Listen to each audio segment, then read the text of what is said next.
Greetings and welcome to the Dr. J Vlog series. It is Wednesday, June 4th, 2025, and on Wednesdays we talk about emotional well-being and relationships. So I'm going to try and get through this despite having a bit of the giggles because of some idiocy in my own life and things that I've been doing that are mildly amusing. Don't think I'm going to share them with you at the moment, but what I want to talk today about is the issue of positivity in our coaching and in our professional lives, and how it's important and critical that we exude that same type of positive energy in our private lives. So, almost a couple of decades ago, I was president of the Etobicoke Basketball Association, and I was a little bit concerned about some of the parenting and some of the coaching that I was seeing. You know how crazy things can get with youth sports. Maybe you do. But again, I was seeing the typically a lot of negative, emotionally charged language, and yelling and criticism of the referees, of the coaches, and worst of all, of the young players. And so I got board approval to get some funding to join something called the Positive Coaching Alliance, which is still around. And so the PCA. So the PCA's mission is to change the culture of youth sports so that every child, regardless of social or economic circumstances, has access to a positive youth sports experience. And I thought, who doesn't want that for their child? Okay, so the core feature then of the PCA is, as you might imagine, is the promotion of positive coaching. And what I'd often experienced growing up, and I didn't have the language for this, or I didn't really fully understand it, it just seemed normal to me, was a lot of negative coaching. And by that, I mean a lot of, again, yelling, cursing, berating, sometimes actual physical abuse, as well as the coaches reminding us regularly of all the mistakes we were making, or how we weren't trying hard enough, and so on. So, and then if I screwed up, on the football field or on the basketball court or what have you, the standard coaching response was something like, "Hey, Mikowski, get your head in the game." And then if my poor play persisted, which of course sometimes it did, it'd be something like, "Hey, you stink today. Take a seat on the bench. You're killing us." And so as a young athlete, that can be pretty devastating as a young person in general. But of course, I think instead, the idea is that, well, can we shift the language? Can we shift the approach? And the idea was to try to build up the athletes and to focus again on positive coaching and, from a psychological standpoint, positive reinforcement. So I'm sure many of us took psychology at some point in high school or college or what have you. And so I hope you're familiar with the concept of positive reinforcement. And so this is kind of the carrot side of the carrot and stick analogy. So let's say you get beat by some guy, or a player gets beat. They're guarding somebody on the court, and the guy's just kind of tearing them up or whatever. Okay, and so you call a timeout, right? So instead of saying, "Hey, Dr. J, you suck. You're losing the game for us," you could try something more along the lines of, you call your timeout and you say, "Hey, you're quick on your feet, right? You're strong. You've got a ton of energy. I've seen you guard guys way better than that guy, right? So you think you can stop that guy next time down?" "Yeah, sure, coach." "Sure you can. I know you can do it. All right, so get back out there and show this guy just how good you really are." So again, it's turning the negative into a positive, and again, trying to build the player up, the positive reinforcement. Now, I get it. People respond differently to different cues, to different incentives, different motivations, and so on. So part of the challenge of good coaching is to try to figure out what it is the different athletes respond to, what buttons you really need to push to get the best out of them. Okay, and that's probably true then of all relationships. So how do you respond if someone yells at you, if they get really upset with you, they harshly criticize you? How do most of us respond? And how do we respond if we're being threatened directly by someone else? Again, usually not in a positive or a constructive way. So negative responses or negative energy almost always elicit a similar negative response. And let's face it, there are times when someone in our social spheres, and maybe at times it's you or me, seem to be consumed by negative thoughts and energy. And so much so that they're almost unreachable in those moments, at least for a period of time.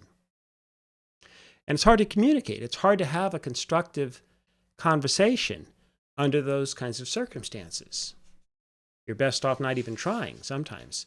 And by the way, if you're the person that's feeling dark or down in a given moment, acknowledge that and try to do two things. First, try to avoid imposing that upon others. Try not to talk to somebody if you're in a crazy state or you're, deeply depressed. When I mean talk to somebody, I mean not you shouldn't talk to a counselor or talk to somebody for help. I mean, as in, don't foist that negativity and that depression upon someone else unless they're, again, completely ready for that. But don't do it unthinkingly, right, and haphazardly. And also try to take actions then to help yourself get out of that negative state.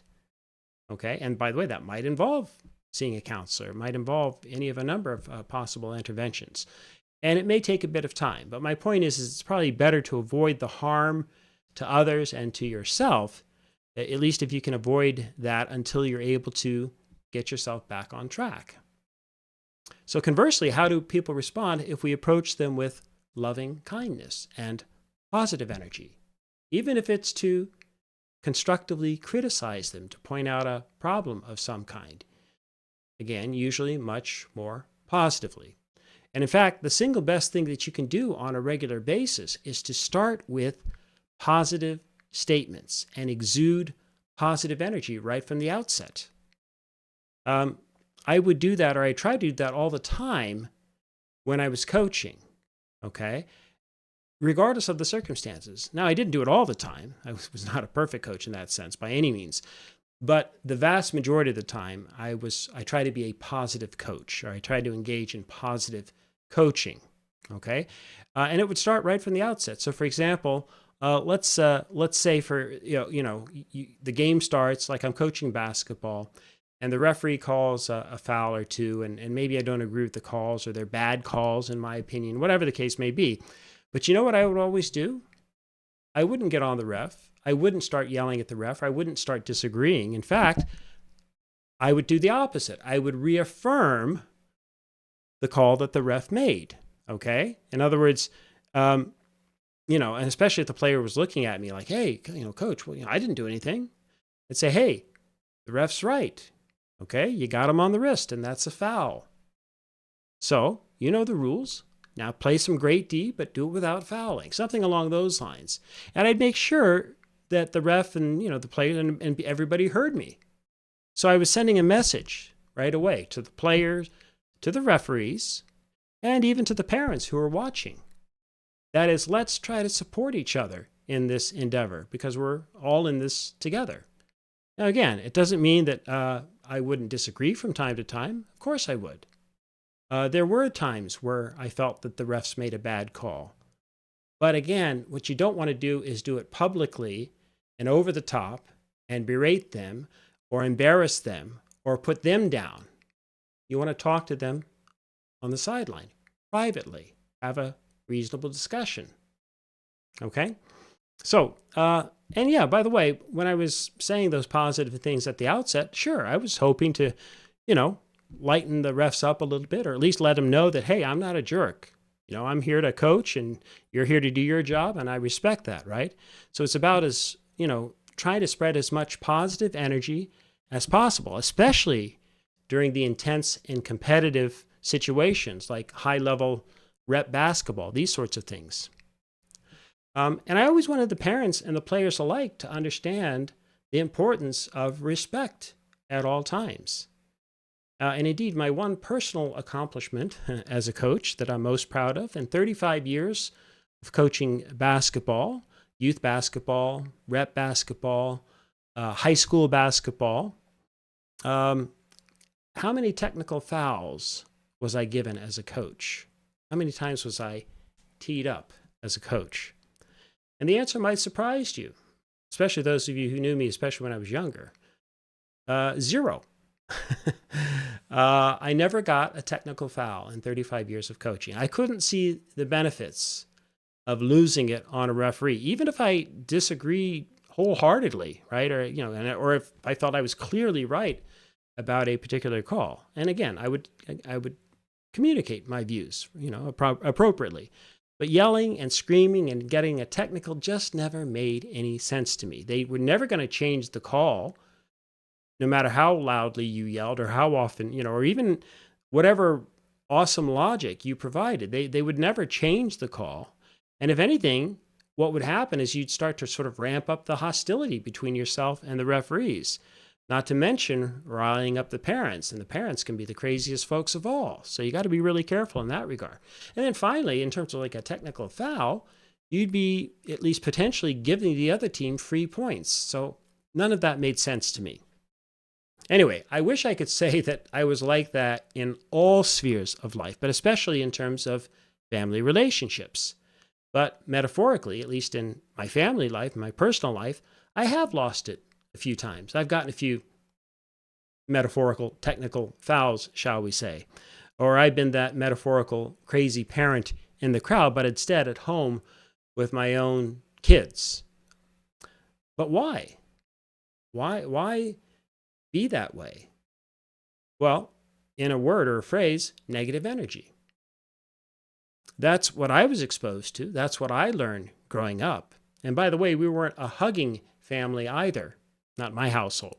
We weren't a family that said, I love you on a regular basis or really ever. That wasn't part of our sort of rhetorical repertoires, shall we say. In fact, we seemed to kind of almost thrive on negative energy. So I had to learn, by the way, how to be a hugger much later in life and all that stuff, okay? But I was always attracted to the light, to the positive energy that I would see around me. And I suspect that almost all of us are. And so, for example, I saw that positive energy and that light in my first wife, Kathy, and the way she interacted with her family and then with our boys. And I certainly saw that as well in my current wife, and the way she interacts with her family and the boys as well. And so because my ex-wife and my current wife are so filled with positive energy, you'll probably not be surprised then to learn that they're good friends, and they jointly have been great parents and step-parents to our 5 boys, who are now 5 men. And again, that wouldn't be possible if they happened to have been filled with negative energy and darkness and anger and resentment and so on. But that's not who they are. Okay, and in fact, here's a funny true story that I like to tell, usually in private, but I think it works today as well. So the 2 of them were actually dancing together at our oldest son's wedding reception. This is over a decade ago now. And I was standing there on the sidelines with my mother. And so I turned and I asked her, Mom, what's wrong with this picture? My current wife and my ex-wife are out there dancing together and having a great time, and I'm standing over here talking to you on the sidelines. And without missing a beat, she just looked up to me and she said, well, Joe, you pick great wives. And, I'd say, yeah, I think that's true. And so at some point, I realized I really have to up my game then. Take a few pointers from the women. And most importantly, release the negative energy and develop the positive energy. Right? I'd always been able to do that in coaching. I coached with positive energy and positive reinforcement. And I was always able to do that as a teacher, as a professor at the university. I've always taught with positive energy. And I've seen how responsive the players have been and the students have been over the years and so on. But the thing is that that's the public side. The real challenge for myself and for a lot of people I know, how do you be that perpetually positive source of energy and light, not just in public or at your job or when you're coaching or when you're teaching, but how do you do that in your private life on a routine basis and regularly with the people that you care about most. Because it's there that we often cut each other a little bit more slack. We let our guards down and so on. It's at home and in private when we let on that we're really tired, we're exhausted, or we're frustrated with how things are going on the job or whatever the source of the frustration. And it's at those times, too, when we're most likely to even perhaps at times turn on the people that are closest to us, the ones who love us, the ones who are supporting us. And so how is that possible then? Well, we're using our negative energy rather than our positive energy. Let's face it, we're not always at our best 24/7, and especially in private at times with the people we live with our loved ones, with our family. And we get on each other's nerves. And sometimes, it is their fault. They're the ones getting on our nerves. Sometimes we're the problem, right? But in fact, the point is that it's often with those whom we care about the most that we can sometimes be the biggest jerks, if not overtly horrid and abusive and so on. But that gets to a whole nother level, right? But the point is that we're using and acting with negative energy rather than positive energy. And you know what's equally disturbing? When we direct that negative energy at ourselves, okay? By beating ourselves up on a routine basis, putting ourselves down, listening to those voices in our heads that are telling us that we're worthless and so on. So that's why it's always important to start with yourself and some positive self-affirmations. Identify the positives about yourself, the things that you're pretty good at, and the things that you really like and value about yourself, and build from there. And so finally, prep yourself each day to start from the premise that your plan is to exude positive energy with everyone in every situation that you encounter, at least to the best of your abilities, privately and publicly. Literally, upon waking, start your day by doing the little rituals or routines or some meditation or whatever it is that works for you that allows you to get focused and to begin opening up the tap to that well of positive energy so that it can start to flow as you get into your day. And as corny and banal as it may sound, start your day with a smile.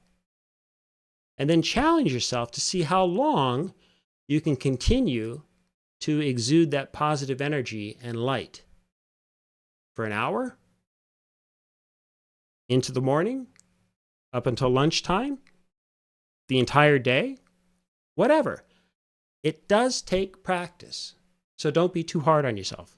And plus, you're going to find yourself, we all do, myself included, immersed at times in situations, in an almost a sea of negativity in certain environments.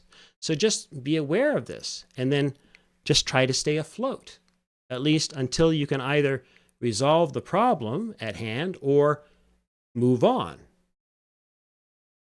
And remember, too, that as you're expending the positive energy, you'll need to replenish yourself along the way as well. Usually that's done by keeping the positive focus and through the positive energy that we draw from others that they share with us along the way. Not to mention the many other sources that can inspire us, like I talked about yesterday in terms of music or the arts or just a beautiful sunset or indulging in whatever nature happens to be sharing at a given moment. So there are many different ways, of course, and strategies for replenishing our positive energy, and we all need to do that on a regular basis as well. Okay, so here's the real challenge that I'm putting forth, and you can even start right now. Identify the many positive sources of energy within you, and then try to draw upon those as you get up in the morning, or really anytime. Again, you can start right now. And similarly, identify potential sources of negative energy within yourself, within your surroundings, and then actively seek to change the dynamics that are dragging you down or dragging you in a negative direction. And yes, that sometimes means avoiding certain people or situations that you anticipate just might be too difficult, too hostile, too destructive, whatever, unless you have a great plan in place to avert catastrophe.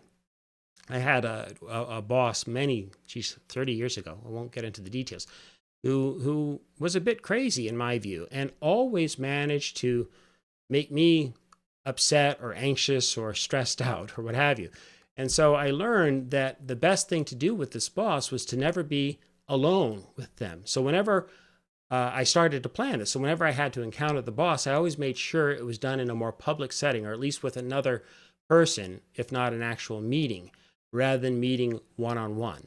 Again, that wasn't always possible, but that was my best strategy. It's kind of strength in numbers, or having other people around help the boss be a little less crazy, if you will. At least, anyway, you know what I'm talking about. So there are different situations where you have to sort of anticipate, you might encounter some difficulties, some challenges.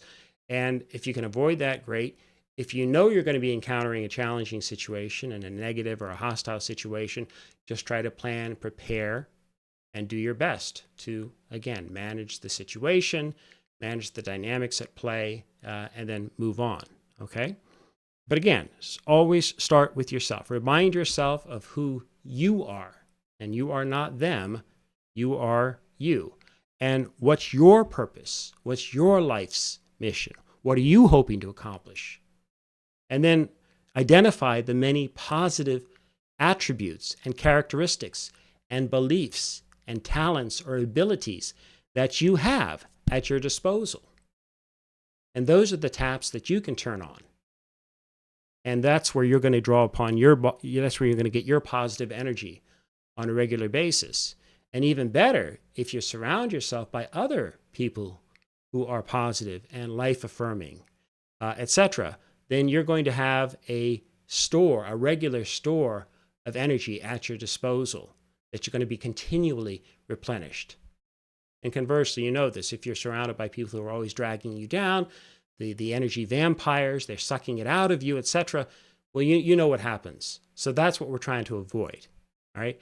And literally, you can do that. You can start changing yourself and turning on the taps of your own positive energy right now, to some extent. And as you do that each day, you are literally changing your life for the better. And I guarantee that the people around you, especially your loved ones, will also immediately notice this, notice the changes, and they'll often start to benefit right away from the changes you've made as well. So again, it just kind of ripples outward. And so this is your life, and every single one of you can make changes. It doesn't matter your age or your station or where.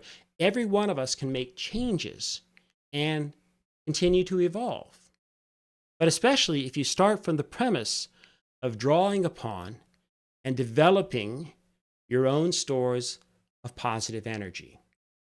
Okay, much more to say about this moving forward, but both in terms of the vlogs for the remainder of this week and down the road. But for now, may you and yours continue to create peace in your lives, nurture love in your hearts, and dole out hugs in abundance, even if you have to learn how to be a hugger later in life, like I did. It is possible. You can learn. All right. Hope to see you soon.